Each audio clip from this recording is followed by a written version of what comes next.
Bueno, bienvenidos. Hoy nos toca hablar de estenosis aórtica, nuevas indicaciones para intervención de pacientes asintomáticos. Mi nombre es Marcia Cortés, yo soy parte del equipo de cardiopatía estructural y también staff del servicio de ultrasonido. Bueno, para empezar, recordemos que tradicionalmente hemos aprendido que la estenosis aórtica severa debería ser intervenida al aparecer los síntomas o por deterioro de la función sistólica del vehículo. Sin embargo, los últimos estudios han demostrado que la estenosis aórtica puede generar cambios irreversibles en el miocardio con impacto en la mortalidad a largo plazo, incluso a pesar del reemplazo valvular. Además, las mejorías en las técnicas quirúrgicas y en anestesia han convertido la cirugía en un procedimiento de bajo riesgo. Por otra parte, el tratamiento percutáneo también ha demostrado excelentes resultados. Por todo ello, los buenos resultados obtenidos en los pacientes intervenidos tempranamente han puesto en duda la prudencia de las conductas más conservadoras. Estamos hablando entonces de pacientes con estenosis aórtica severa asintomáticos, con función sistólica mayor al 55% y con estrés y con ecoestrés normal o prueba de esfuerzo normal. ¿Qué dicen las guías, las últimas guías al respecto de estos pacientes? Bueno, bajaron un poquito el punto de corte para recomendar la intervención de acuerdo a la severidad de la estenosis aórtica. Hoy se recomienda en pacientes con gradiente medio mayor a 60 o velocidad pico mayor a 5. También siguen considerando intervenir pacientes con severa calcificación valvular, idealmente evaluada por tomografía, o si no con progresión de la velocidad pico más de 0,3 metros segundo año, más de 0,3, sí, perfecto. También en aquellos con BNP elevado, más de 3 veces el valor normal para la edad y el sexo en sucesivas mediciones y sin otra explicación. En estos pacientes sigue teniendo indicación 2A la intervención, sacaron la indicación de intervención por hipertensión pulmonar. Pero bueno, la pregunta de millones es ¿a quiénes intervenir tempranamente? Y esto es un poco poner en la balanza los riesgos y los beneficios. ¿Qué riesgo? El riesgo de muerte súbita que tienen estos pacientes, que en la bibliografía está reportado como el 1% al año, versus el riesgo de intervenir, que como estuvimos diciendo recién, ha ido disminuyendo porque han ido mejorando las técnicas tanto quirúrgicas como del reemplazo percutáneo y eso ha hecho que el procedimiento cada vez tenga menos riesgo. En estos pacientes y en estos casos, el rol fundamental lo cumple el HARTIM, ¿sí? ¿Qué va a hacer el HARTIM? Evaluar las características clínicas del paciente, las características imagenológicas, o sea, la severidad de la valvulopatía, su etiología, la función sistólica del ventrículo izquierdo, la hipertensión pulmonar, el ecoestrés como una prueba para evaluar si realmente el paciente está asintomático y cómo se comporta el ventrículo durante el esfuerzo, y obviamente después todo lo que no tiene que ver con el paciente en sí, sino que tiene que ver con las posibilidades terapéuticas, el riesgo de la intervención, las opciones según los recursos locales y obviamente los deseos del paciente. Pero ¿qué es la gran dificultad que nos encontramos en esta población? Que son pacientes que es muy difícil definir si realmente están asintomáticos. Suelen ser pacientes añosos, sedentarios, con otras comorbilidades que restringen la actividad física, como puede ser patología pulmonar, patología osteoarticular, y también son pacientes que suelen negar los síntomas o subestimarlos. ¿Sí? Entonces, realmente nos tenemos que plantear en primera instancia si el paciente realmente está sintomático para saber si estamos ante esta posibilidad o si ya tiene indicación de intervención, ¿verdad? ¿Qué estudios publicados hay al respecto? Bueno, está el Recovery Trial y el Avatar Trial. El Recovery Trial es un estudio hecho en Corea, ¿sí? Que incluye 4 centros coreanos, incluyeron pacientes con estenosis muy severa. Llama la atención que fueron 61% con válvula aórtica bicúspide. La edad promedio fue de 64 años, un Euroscore bajo y el seguimiento fue a 6,2 años. Incluyeron 145 pacientes, de los cuales 72 fueron a la rama quirúrgica y 72 al tratamiento conservador. De los que fueron a rama quirúrgica, todos ellos intervinieron con un tiempo a la cirugía promedio de 23 días y la mortalidad perioperatoria fue del 0%.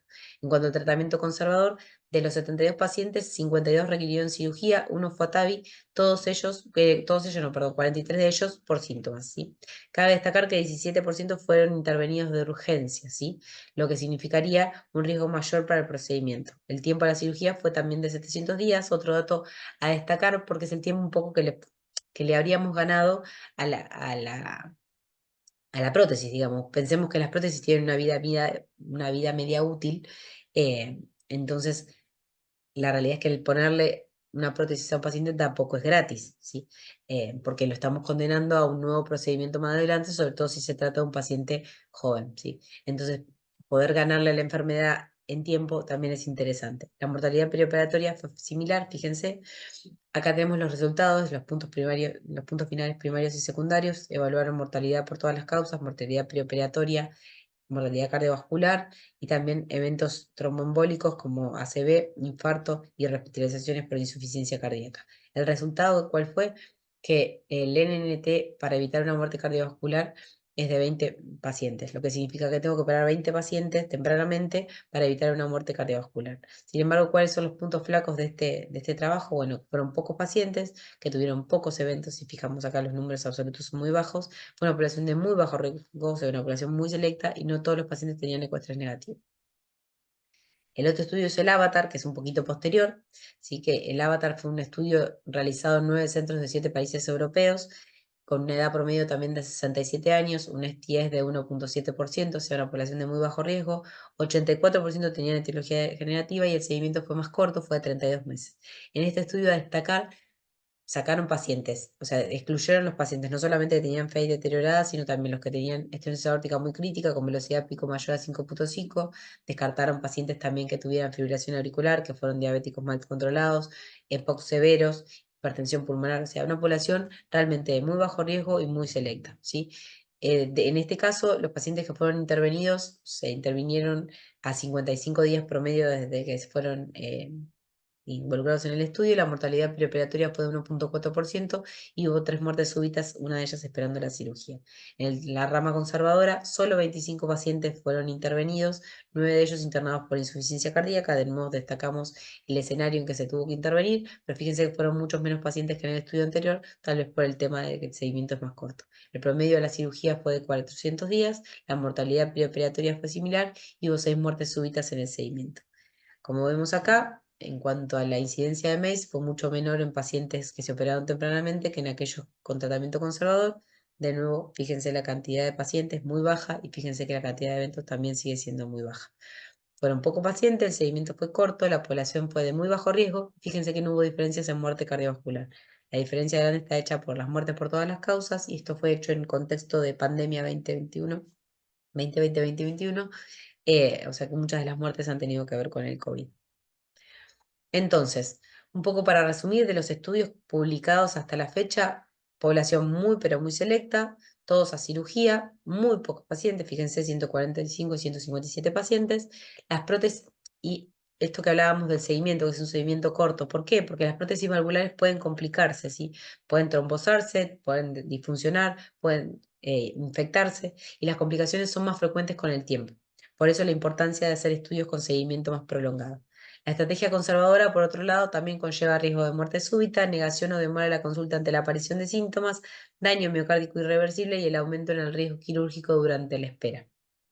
Respecto a este último punto, me gustó la idea de mostrarles este trabajo, que es un unicéntrico de cohorte retrospectivo, en el que evaluaron 2.341 pacientes que fueron evaluados por el JARTIN por estenosis aórtica severa, y lo que hicieron fue machar pacientes que fueron destinados a seguimiento por falta de síntomas con 100 pacientes que fueron intervenidos y que tenían características clínicas similares.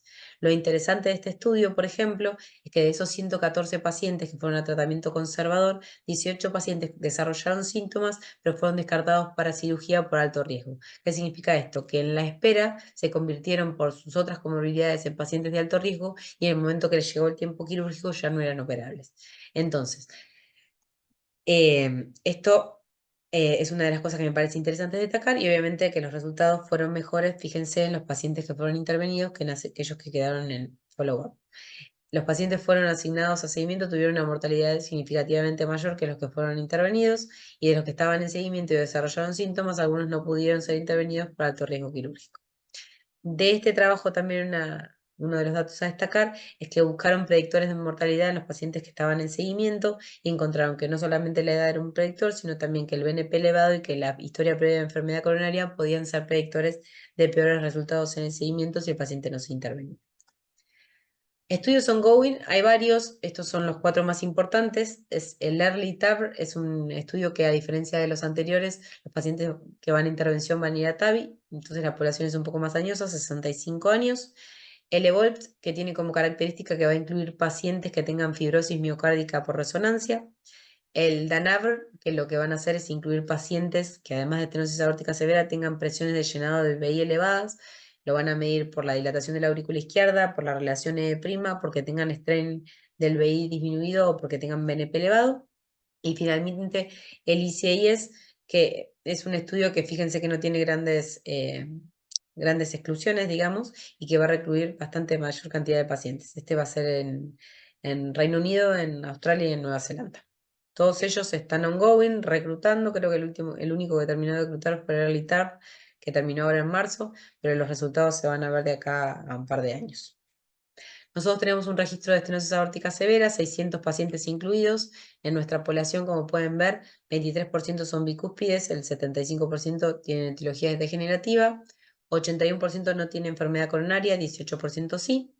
El BNP elevado, que es algo que hablábamos, que es un marcador para decidir si intervenir tempranamente o no, fíjense que muy pocos pacientes tienen medido, solamente el 15% el 25% de los pacientes tienen BNP medido, algo a tener en cuenta, de los cuales un porcentaje chico tienen BNP elevado, pero esos son los que deberíamos considerar para intervención precoz, según los trabajos que vimos. ¿Cuántos se intervienen de urgencia? Solamente el 10%, un 90% se intervienen de manera electiva y como podemos ver el procedimiento de mayor elección es la cirugía con un 53% seguido por la TAVI en un 46%.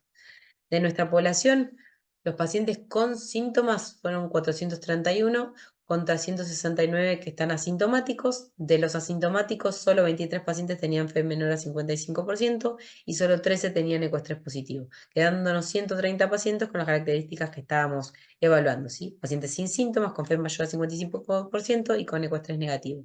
De ellos, 95 se encuentran en seguimiento y 35 han sido intervenidos, 5 a TAVI, 5 a válvula mecánica y 5 a biológica, y las razones de la intervención han sido estenosis aórtica muy severa, severa calcificación valvular o BNP muy elevado. Entonces, como consideraciones, la estenosis aórtica es más frecuente con la edad. Si bien los resultados son buenos, las complicaciones graves asociadas al reemplazo valvular también son más frecuentes con la edad. Es más fácil intervenir a un paciente joven, activo, con pocas comorbilidades y oligosintomático, que a un paciente añoso, limitado por otras múltiples comorbilidades que pueden justificar los síntomas y que pueden empeorar su pronóstico. Entonces, como mensajes para llevar a casa, los resultados de los estudios más recientes son prometedores y sugieren que una intervención temprana podría mejorar el pronóstico de los pacientes con estenosis aórtica severa asintomática.